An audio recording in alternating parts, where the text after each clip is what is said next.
सोलापुरातील property टॅक्सची 25,000 बिले वेबसाईटवरून गायब. कारण काय, जाणून घ्या. महापालिकेने जून महिन्यात वेबसाईटवर अपलोड केलेली प्रॉपर्टी टॅक्सची 25,000हून अधिक बिले गायब झाली आहेत. नागरिकांनी चिंता करू नये, लवकरच ही बिले पुन्हा अपलोड होतील असे सांगताना महापालिकेने बिले गायब होण्याची कारणेही सांगितली आहेत. महापालिकेने कर संकलन विभाग प्रमुख युवराज गाडेकर म्हणाले, महापालिकेने 2024 व 25 या आर्थिक वर्षातील प्रॉपर्टी टॅक्सची 2 लाख बिले वेबसाईटवरून अपलोड केली होती.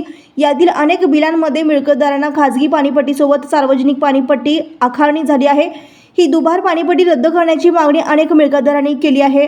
वास्तविक नागरिकांना एकच पाणीपट्टी आकारणी करणे अपेक्षित आहे. आमच्या कर संकलन विभागाकडून यात चूक झाल्याचे लक्षात आले, त्यामुळे ही बिले मागे घेण्यात आली आहेत. मागे घेण्यात आलेल्या बिलांची संख्या 25,000 आहे. लवकरच ही बिले अपलोड होतील. नागरिकांनी चिंता करू नये असे आवाहन गाडेकर यांनी केले आहे.